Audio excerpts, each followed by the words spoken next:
Thanks to the support as a channel member, Tim Babbage. Premier League is all wrapped up. Carabao Cup is already won. Today is all about the Champions League. By the end of this episode, I want us to have booked our spot in the final.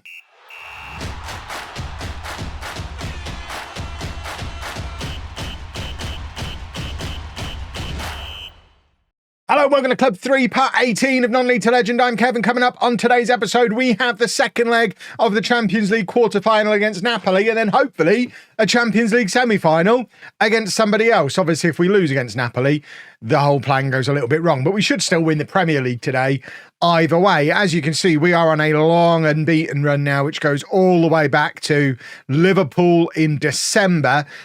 Premier League looking very, very comfortable. We are 14 points clear. We've got 5 games to go. City, who are the closest team behind us, have 6. They ain't catching us, though. The Premier League is wrapped up for the 3rd season in a row.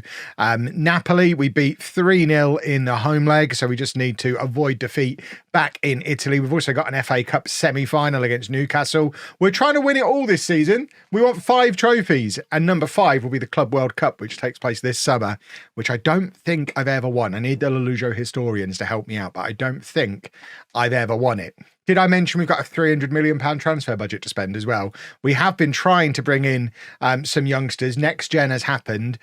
So there are going to be 1 or 2 young players coming in off the back of Next Gen. But even with them, we'll still have £150 million to spend in the summer. It's all mad. This is the team for Napoli. It's Canizares in goal, a back four of Aketsi, Burrows, Mamishi and Everton Antonio, Steve Larson and Ireland in midfield, Strobel on the left, Muniz on the right, Van der Winden up front. Let's get the team submitted. Let's get out there and book a spot in the Champions League semi-final for the 2nd year in a row. Of course, we made it all the way through to the final last year before losing on penalties to Manchester City in one of history's greatest robberies, we'll refer to that as. But we were very comfortable in the first leg against Napoli. Obviously, that was the home leg, so we would expect to be comfortable at home. There's no guarantees in the away leg, but a 3-0 cushion is rather splendid. But I know after many years of playing Football Manager how much it loves to have a little twist in the tail, and this season is going too well, and I am concerned it's got at least one kick in the teeth for me just yet. Last season at this point, we obviously lost our Invincibles shot with a couple of games to go, then lost the final on penalties. This year, I don't think we can mess up the Premier League. We could, I guess, lose the FA Cup semi-final, but the Football Manager gods might decide, let's just lose 4-0 to Napoli and miss out on the Champions League for another year.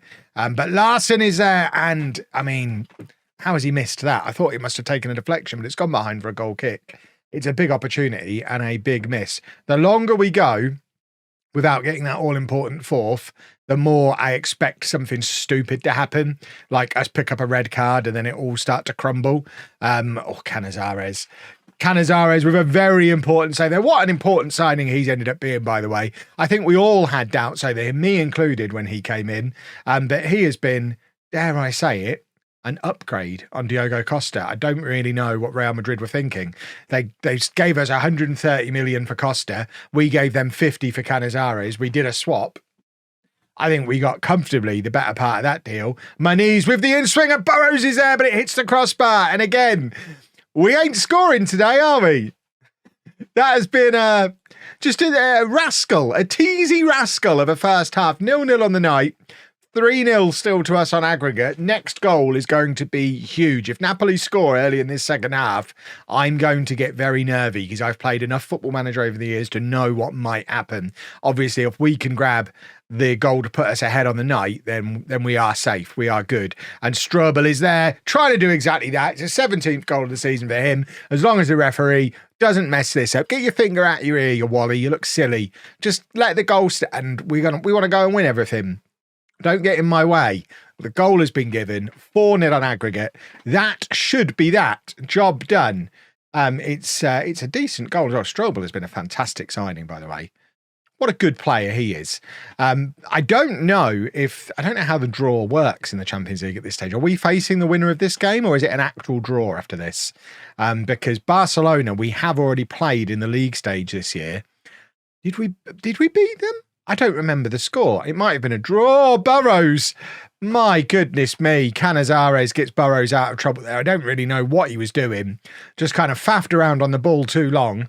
And any long is too long when it comes to faffing around on the ball. We don't need to faff. There should always be purpose. And there was no purpose there. He was just faffing about. And he's got himself dragged out of position there as well. They've got a player called Hoskins. He can't be Italian, surely.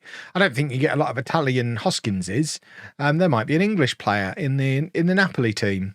I mean, we're quite far in the future now. Players move around all over the place. It's not like the footballing world in reality where the English players rarely go abroad. Although I guess there's been even a little bit more of that in recent years. Certainly in Italy, there's a few over there, isn't there?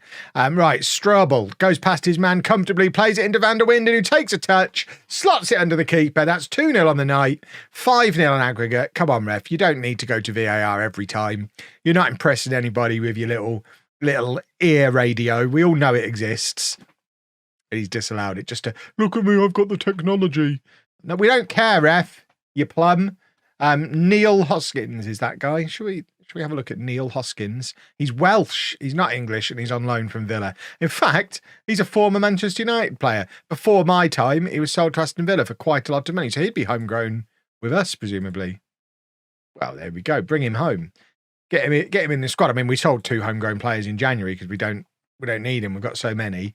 So we probably don't need to bring him in. Talking of homegrown at club players, Ricky Pilbrow is on. Gibbons is coming on as well. And Van der Winden not having a nice game. So Endrick comes on for him at centre forward.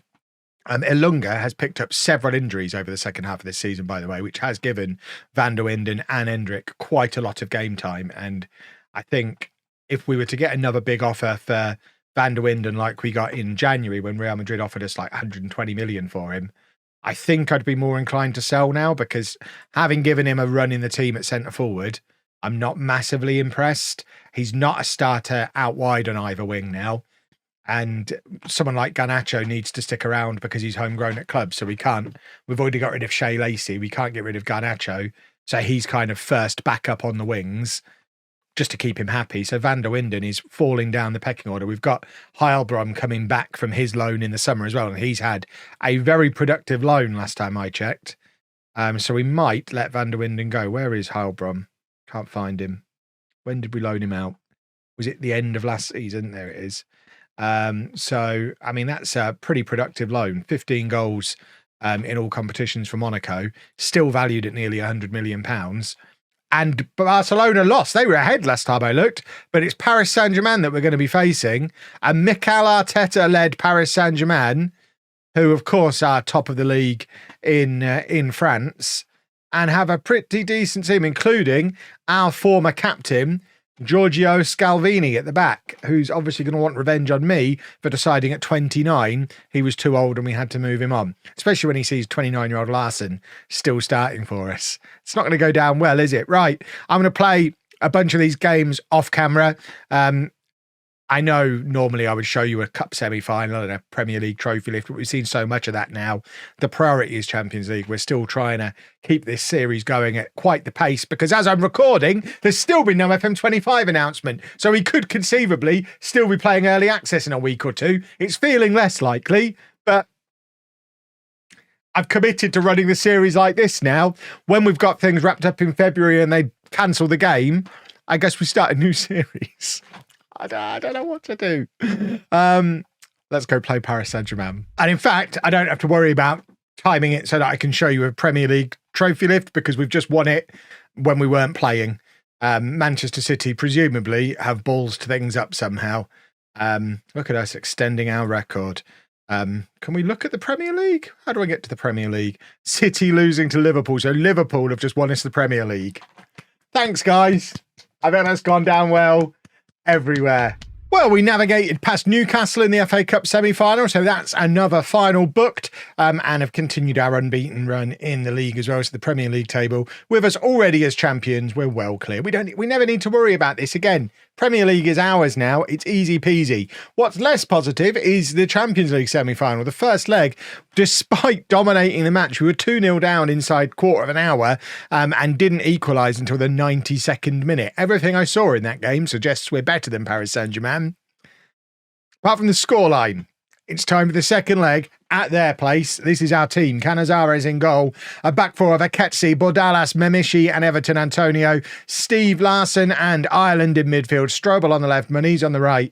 And a still not fully fit Ilunga back in up front. He did play in the last game in the Premier League. Didn't score. But he is... he's not match fit, but he's so important that I think we just have to throw him back in for our biggest game of the season, despite the fact we've already got a couple of trophies booked. If we end up not even getting to the Champions League final this year, that is us taking a step backwards from where we are last year. I haven't even looked at who the other semi-final is, so I don't know who we're potentially going to face in the final if we get there. We are completely laser focused on getting there. We'll worry about who we're going to play afterwards. For now, we need Scalvini to remember which side his bread's buttered and let us in to do a football. Strobel with the in-swinging corner. Scalvini heads it clear. He doesn't know which side his bread's buttered. He's lost his mind. And unfortunately, the follow-up shot is high and wide. And once again, just like in the first leg, we are starting much stronger than Paris Saint-Germain. We're creating chances, and they're not. But it didn't do us any good in the first leg. And I'm worried.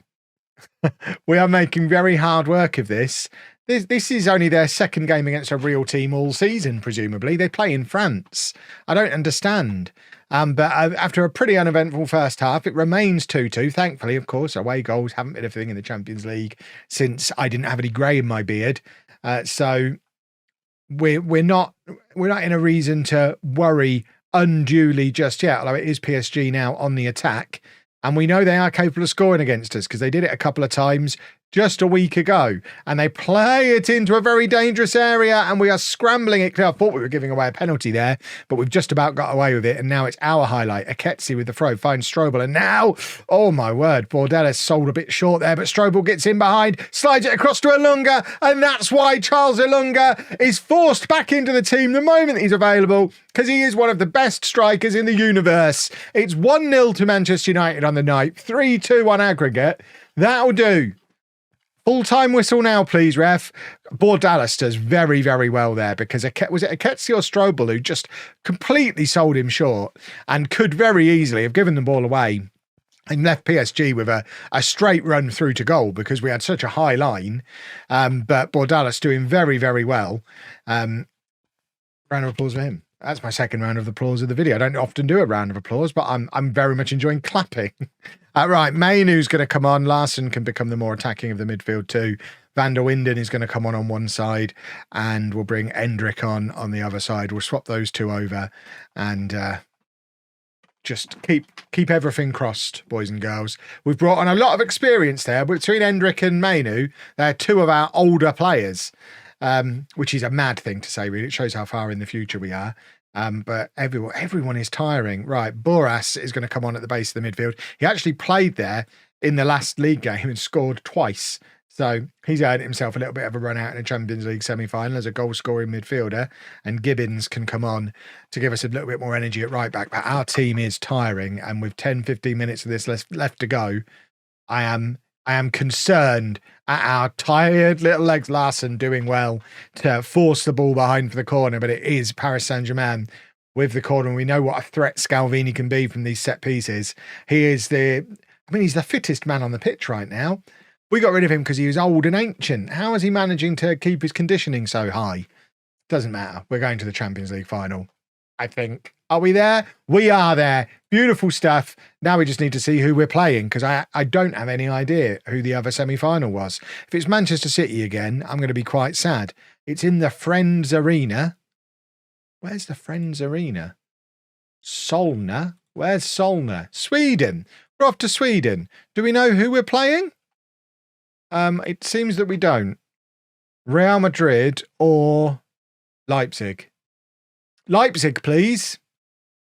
And that'll be in the next episode, where hopefully we win a couple more trophies. We've already got the Premier League and the EFL Cup tomorrow. If it's tomorrow, I don't know what day these videos are coming out now. I'm on holiday right now, recorded this in advance. But tomorrow, FA Cup final, Champions League final. That'll be 4 of the 5 trophies we want to win this season. And then it's just the Club World Cup. That can't be hard, right?